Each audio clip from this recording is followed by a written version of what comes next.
Hi everyone, Mindy, Eggen here, and welcome back to my channel. Today I'm creating the cutest winter-themed card featuring these adorable penguin mugs from Pretty Pink Posh.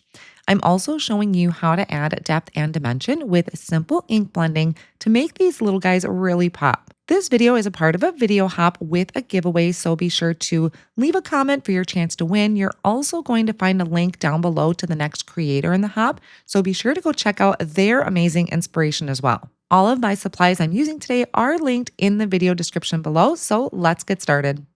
The supplies that I'm going to be using today that are brand new in this November 2025 release is the penguin mugs, the Snowflake background stencil. I also have winter trees, and then I'll be using the stamp set Let It Snow with its coordinating die. I went ahead and die cut out all of my pieces. What's really great about this set is that you get your dies so that the mugs can go in both directions. So you have a handle on each side. I went ahead and die cut out the scarf which also kind of goes in both directions there. But I want to add some detail and ink blending to this. So I am starting out with a light blue ink and a detail blending brush for the top of my mugs. You could do marshmallows, but I like that whipped topping up there. I'm also going to add that light blue around the body of the penguin. That's going to go kind of on the inside or on the front of the mug. Now, I am using a mix of products from Tailored Expressions and Concord and Ninth. I kind of just went through my scrap drawer and found some colors that I thought would match well. Here I have a red cardstock for the scarf, and I'm coming in with a darker shade of ink to add the ink blending. We also have the feet and the beak, and some of them, because I'm doing them twice essentially, I'm only showing you one on screen, but I will show you the assembly for the mugs. Now I'm ink blending my mugs. So for this, I believe I used Tide Pool cardstock from Concord and Ninth, and then I'm ink blending it with Tiki Mule for that darker shade around the edges. For the winter trees, I die cut out only two, where I'm only going to use two, but you can do three from the set. I die cut this out of pistachio cardstock from Concord and Ninth, and I'm ink blending it with Honeydew Melon from Tailored Expressions.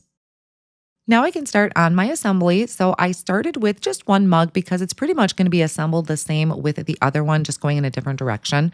Starting with the body of my mug and then adding that little topper. So it kind of looks like you have some warm cocoa in there.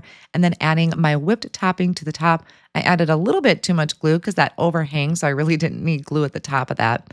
I'm adding my scarf, just using liquid glue again for this. This is going to tuck kind of right under, or I should say right above where the wings are. Then I can add the beak. That's going to go right in the center of the face, kind of right along that line. Now you're going to notice that I am not adding eyes to this. There is a die to cut out the eyes, but I really wanted to use some jewels or some pearls for that. So that's why I'm waiting on the eyes. I'm going to work on a background, and I'm going to be using the Snowflake background stencil. This is a pretty intricate stencil, so you do want to be super careful with this.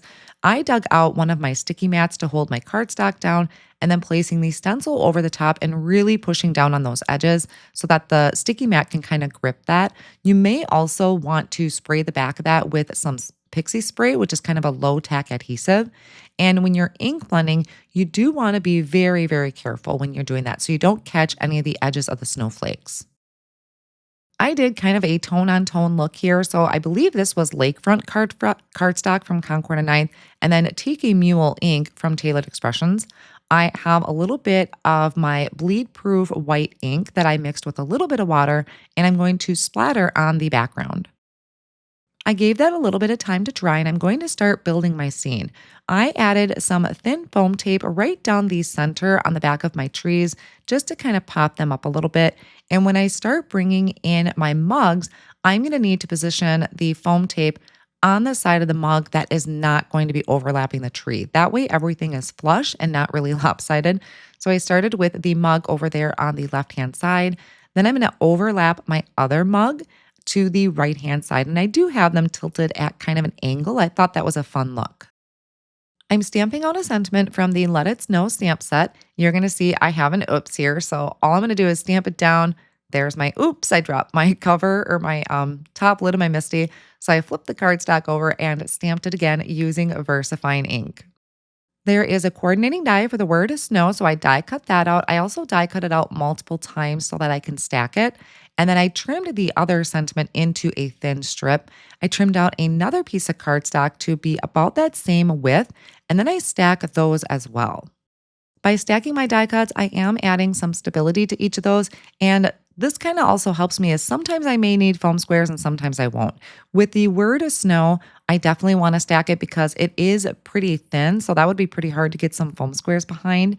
But I may add some to that smaller sentiment.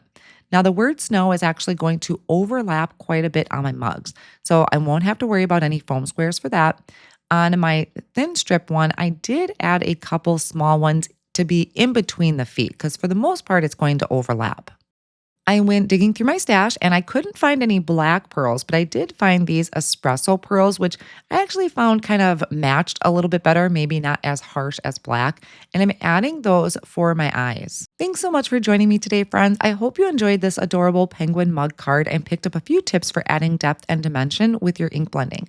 And don't forget, this is part of a video hop with a giveaway. So make sure to leave a comment before you head to the next stop. You're going to find the link to the next creator down below in the video description.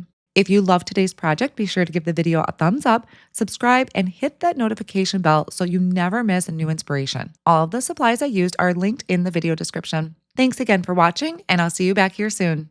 Here is another video I think you may enjoy.